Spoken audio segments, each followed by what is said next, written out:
Ladies and gentlemen, hello, and you are watching TTV News from Tây Ninh radio on television station. And now we come into details.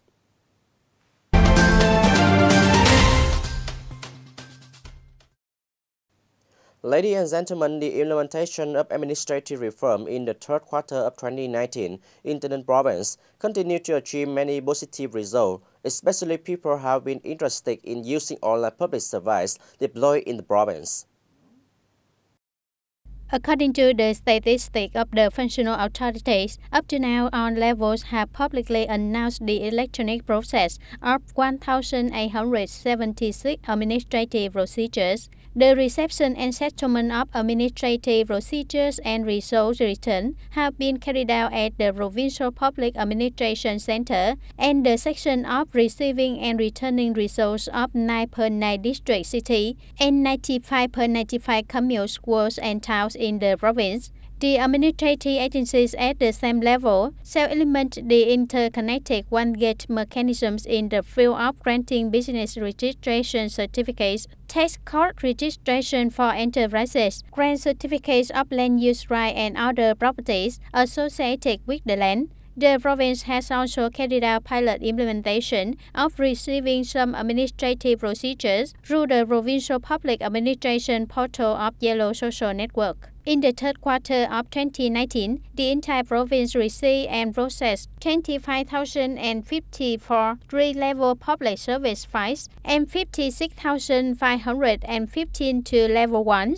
in which 1,119 submitted their administrative procedures through Yellow, whereby the number of individuals participating in the implementation of the administrative procedure through Yellow is increasing, proving that the utility which it brings to users have attracted interest. In order to ensure the balance of supply and demand of essential commodities, stabilization of commodity market by the end of 2019 and 2020 Lunar New Year, the People's Committee of Tây Ninh Province issued a plan of strengthening management and operation of price stabilization in the province market,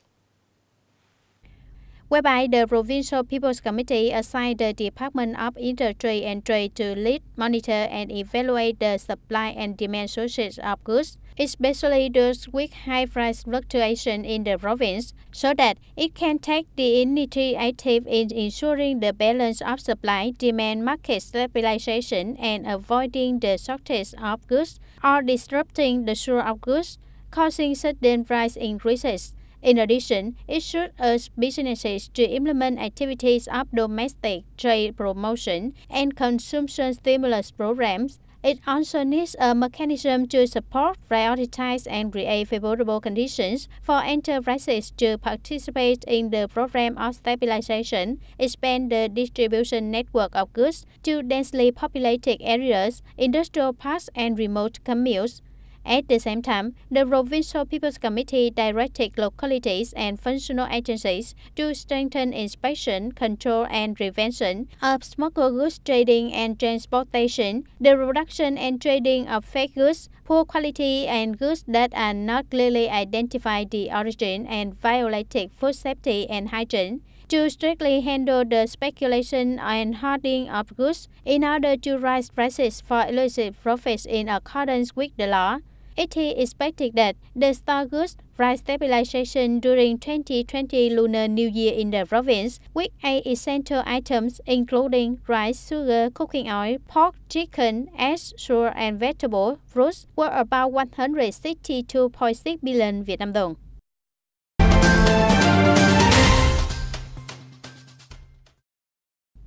At present, there are 23 operating trade villages in Tây Ninh province, concentrated in Đăng, Bằng, Gò Dầu, and Thành districts, with an estimated total output of nearly 200 billion Việt Nam đồng per year. These trade villages has created jobs for more than 30,500 households, attracting more than 85,700 laborers. The monthly average income of workers is between 3,000 to 6,000 Việt Nam đồng. The operation of trade villages not only contributes to improving the lives of people, but also promoting development of the rural economy. However, at present, nearly 80% of establishments do not have enough capital to invest in technical innovation and production scale expansion. The market for consuming products of trade villages is facing many difficulties because the products that have been made are very difficult to consume and the material sources are increasingly expensive and scarce.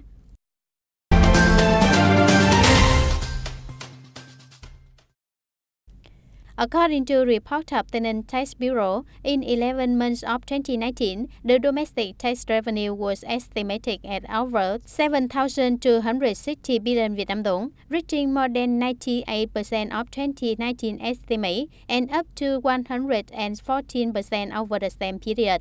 In general, many budget revenues increased over the same period, such as non-state revenue of 25.3%, state enterprises revenue of 4.4%, lottery revenue of 9.7%, registration fee collection of 29.18%, personal income tax of 25.4%, revenue from foreign capital enterprises of 56.6%. Remarkably, up to now, there have been 5 out of 9 districts and cities in the province met and exceeded the domestic tax collection plan ahead of schedule, including Châu Thành, Trảng Bàng, Bến Cầu, Dương Minh Châu district and Tây Ninh city, in which Châu Thành district led the whole province, with revenue reaching and exceeding 114% of the whole year target before 3 months. In the last month of 2019, the whole tax sector has launched an emulation with the plan to complete the total domestic revenue in Tây Ninh of 7,350 billion Vietnam dong and try to exceed 5% or more of the plan assigned by the General Department of Taxation and People's Council of Tây Ninh Province. Ladies and gentlemen, Tây Ninh Young Entrepreneurs Association currently consists of about 150 members, including quite young business owners brought in age and seniority. But as starting a business, there are people who have a hard heart and a cold head, dare to think, dare to do, willing to face risk, failure to achieve success. In the end of today's program, we follow the report, the startup of young business.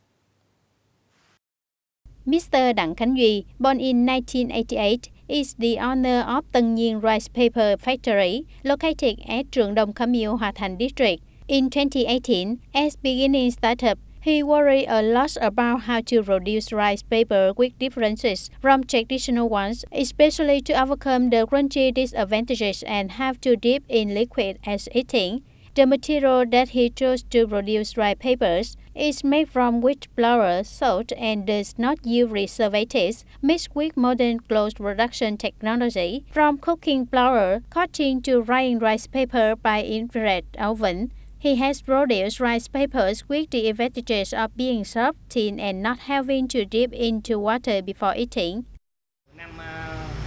In 2012, I worked in Ngân Khoa Company, which produced tapioca stock. Therefore, I had some time to research about materials for making rice paper, so I had idea to make clean rice paper, and until 2018, that idea has been just implemented. Because at that time, my products were relatively new to the market. It was thin and soft, so many people doubted that. I used chemicals to make it soft. Its original color was not beautiful, so many people complained. However, I still kept my standpoint. In the beginning, if any batch was bad, I sold it at a low price. About 3 months, the consumers started to trust my products, and the output started gradually increasing and have a stable output. As for Mr. Nguyễn Văn Nghiệp, born in 1989, is CEO of Food Commodities for every home. He used to be an engineer of transport infrastructure planning with a fairly stable job. However, he decided to quit his job to turn to business. In the very first time of turning to business, Mr. Nghiệp met a lot of barriers, which firstly this was his family, followed by the lack of capital, business knowledge, so he got business losses. But he always reminded himself that he must stand up after failures to find the way to success.